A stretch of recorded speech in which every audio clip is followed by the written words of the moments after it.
ঝিনাইদহের শৈলকুপায় অ্যাডভোকেট আসাদুজ্জামানের নেতাকর্মীদের মিষ্টি বিতরণ। আইন, বিচার ও সংসদ বিষয়ক মন্ত্রণালয়ের দায়িত্ব পেয়েছেন অ্যাডভোকেট আসাদুজ্জামান এমপি। মন্ত্রী হওয়ায় মিষ্টি বিতরণ করেছেন তার সংসদীয় এলাকা ঝিনাইদহের শৈলকুপায়। মঙ্গলবার বিকেলে মন্ত্রী হিসেবে শপথ পাঠ করার পর স্থানীয় বিএনপি নেতাকর্মীরা আনন্দ র্যালি বের করেন। শৈলকুপা উপজেলা শহরের 4 রাস্তার মোড়ে গিয়ে নেতাকর্মীরা মিষ্টি মুখ করেন, সেই সাথে নানা শ্রেণী পেশার মানুষের মাঝে মিষ্টি বিতরণ করেন। সে সময় নেতাকর্মীরা দেশে আইনের শাসন প্রতিষ্ঠায় অ্যাডভোকেট আসাদুজ্জামান বিগত দিনের মতো ভূমিকা রাখবেন বলে আশা প্রকাশ করেন। অ্যাডভোকেট আসাদুজ্জামান ঝিনাইদহ 1 আসন থেকে প্রথমবার সংসদ সদস্য নির্বাচিত হওয়ার পর মন্ত্রীর দায়িত্ব পেলেন।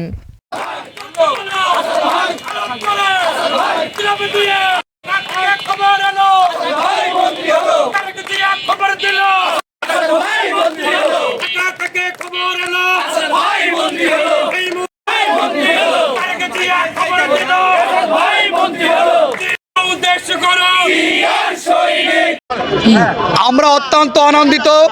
আমাদের প্রিয় নেতা শৈলকুপার কৃতি সন্তান নবনির্বাচিত সংসদ সদস্য অ্যাডভোকেট আসাদুজ্জামান আইনমন্ত্রী হয়েছে। আমরা শৈলকুপাবাসী গর্বিত আসাদুজ্জামানকে নিয়ে। আমরা আশা করি আগামী দিনে শৈলকুপায় আইনের শাসন প্রতিষ্ঠা হবে, মানুষের ন্যায্য অধিকার প্রতিষ্ঠা হবে, শৈলকুপায় ব্যাপক উন্নয়ন হবে। শৈলকুপার এই গর্বিত সন্তানকে নিয়ে আমরা গর্ববোধ করছি। আমরা বিএনপি পরিবার, আমরা আসাদুজ্জামানকে নিয়ে গর্ববোধ করছি। আমরা মনে করছি সারা বাংলাদেশে আইনের শাসন প্রতিষ্ঠা হবে এবং আগামী দিনে ন্যায়সঙ্গত রাষ্ট্র পরিচালনা করবে।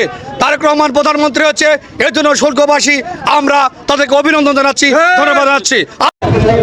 ঝিনাইদহের ইতিহাসে এই প্রথম পূর্ণাঙ্গ মন্ত্রী আমরা পেলাম, সেটা আমাদের শৈলকুপার কৃতি সন্তান অ্যাডভোকেট মোহাম্মদ আসাদুজ্জামানের হাত ধরে। অবহেলিত শৈলকুপার যে জনপদ, সেই জনপদ আমরা আশাবাদী আসাদ ভাইয়ের নেতৃত্বে আমরা সবাই এই অবহেলিত জনপদকে সুন্দর ও সাবলীলভাবে একটা মডেল শৈলকুপা হিসেবে উপহার দেব ইনশাআল্লাহ। আর যে এই শৈলকুপার পাশাপাশি ঝিনাইদহ জেলার এই অঞ্চলটাকে আসাদ ভাইয়ের নেতৃত্বে একটা মডেল অঞ্চল হিসাবে গড়ে উঠবে ইনশাআল্লাহ। সারা বাংলাদেশে আইনের শাসন প্রতিষ্ঠার জন্য আমাদের প্রিয় নেতা ইতিমধ্যে ঘোষণা দিয়েছেন।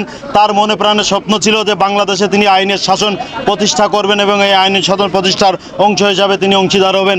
তার প্রেক্ষিতে তিনি আইনমন্ত্রী পেয়ে তিনি এই ঘোষণা দিয়েছেন যে বাংলাদেশকে আইনের শাসন প্রতিষ্ঠা করতে সর্বোচ্চ চেষ্টা করবে ইনশাআল্লাহ। আমাদের শৈলকুপাবাসী সবাই আসাদ ভাই আইনমন্ত্রী হাতে আমরা সবাই উৎসাহিত। আমরা সেই জন্য মিষ্টি মুখ করাচ্ছি, ভ্যানালা রিক্সাওয়ালা সবাইকে মিষ্টি মুখ করাচ্ছি, সবাই একে অপরে আনন্দ মিছিল করবে।